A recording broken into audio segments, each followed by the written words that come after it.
Bonjour à tous et bienvenue dans ce nouveau tips ou astuces, trucs et astuces dans Blender. Aujourd'hui, je vais vous faire découvrir en même temps que le nouvel outil qui est rentré dans Blender 2.9, c'est-à-dire le bevel avec le profil. Je vais vous faire découvrir comment l'utiliser avec le vertex group. Donc là, je vais cacher ces objets simplement. Hop. Voilà. Et je vais créer tout de suite ici un cube. Donc en fait, on va partir d'un cube comme ça. Je vais descendre un petit peu ça. Juste le cube et on va pas toucher aux vertex qui sont à l'intérieur. On va juste prendre. Alors je me remets en mode normal ici. Voilà, moi studio. Je prends la face qui est au-dessus. Je fais CTRL G pour créer un groupe, un vertex group. Donc si vous regardez maintenant dans les groupes qui sont tout en bas ici, là, vous voyez que c'est écrit groupe pour cet objet, donc il s'appelle groupe, on pourrait l'appeler test 1. Voilà, donc c'est déjà assigné par défaut.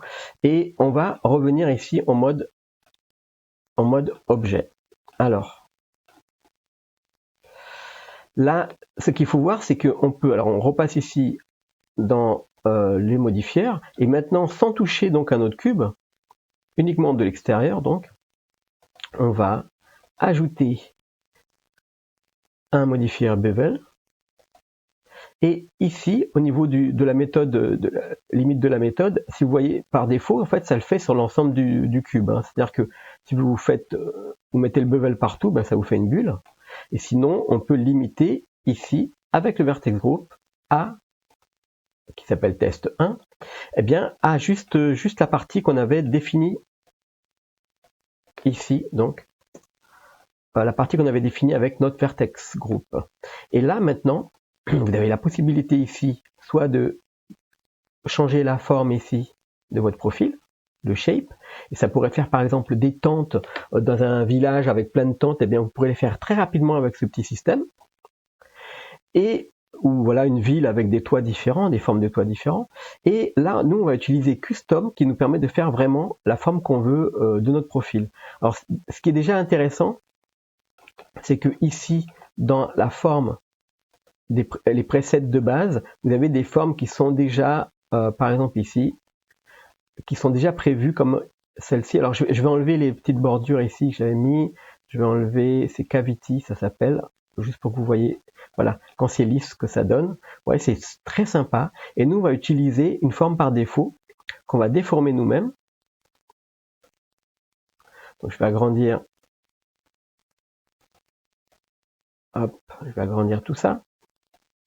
Et vous voyez qu'on crée nous-mêmes la forme de notre profil et ça se répercute ici sur notre objet. Alors c'est déjà vraiment génial, c'est la nouvelle version, c'est 2.9, à partir de 2.9 donc ce sera maintenant dans Blender, dans tous les Blender que vous allez avoir à partir de là. Donc c'est vraiment assez sympa et vous avez en bas les différentes méthodes d'extrapolation de la courbe. Donc on peut extrapoler donc rectiligne ici ou ici avec les poignées comme ça.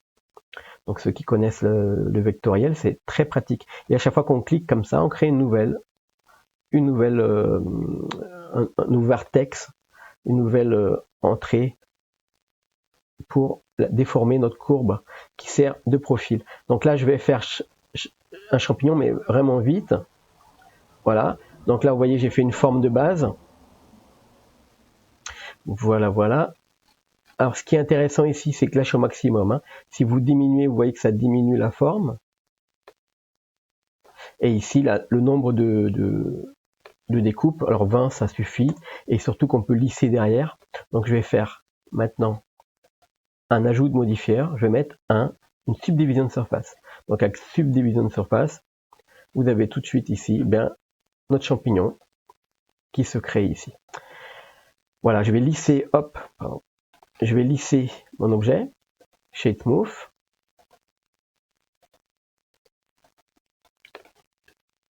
Voilà, et donc on a un petit champignon. On peut faire aussi un parapluie, on peut faire les formes qu'on veut. Hein. C'est-à-dire que là, c'est vous qui tirez ici sur les formes pour avoir vraiment ce que vous voulez. Alors maintenant, on va faire rapidement. Alors, je vais passer ici Shift D, je vais dupliquer. dans les X. Et là, je vais faire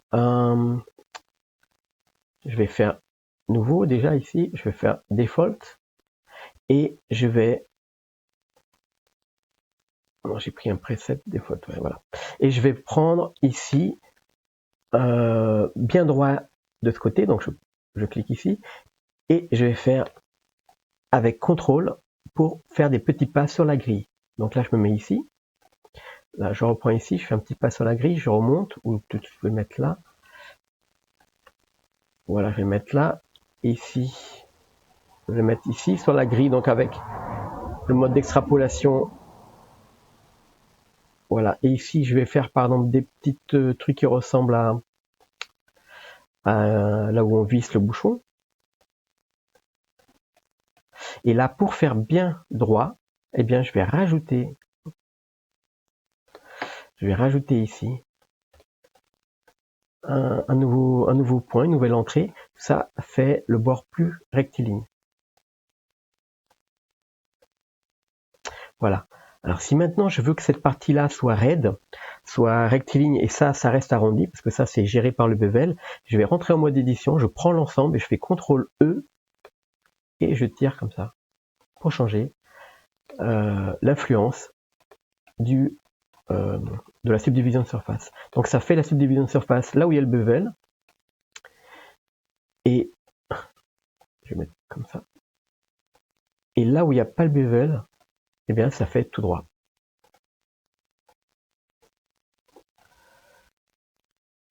Voilà, voilà. Alors je rajoute ici pour faire le bord bien net. Et je vais mettre ici une visualisation matcap jolie qui brille un peu. Voilà, voilà, pour faire style. Alt H pour faire apparaître ce que j'avais fait auparavant. Et voilà.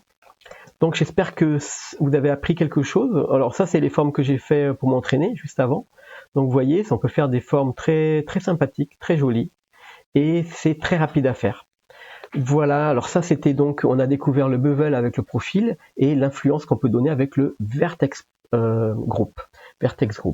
Voilà, voilà. Alors, juste pour info, si vous avez découvert la chaîne maintenant, alors vous pouvez vous abonner déjà, puisqu'il y a énormément de choses à apprendre dans cette chaîne, et aussi le fait que vous avez des playlists complètes, telles que Bob l'éponge avec Bob et Gary, où on peut apprendre de A à Z à créer, par exemple, Bob et Gary, c'était spécialement dédié aux textures, donc c'est vraiment sur les textures.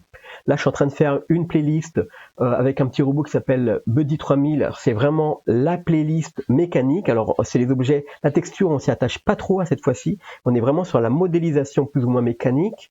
Et il y a d'autres playlists telles que le petit déjeuner à la française, où on va prendre de A à Z à créer avec Eevee, un moteur de rendu plutôt game. On va faire le plus réaliste possible avec Eevee, on va le pousser au maximum pour avoir un rendu assez réaliste, même très réaliste, donc de ce qu'on peut faire avec Blender en interne.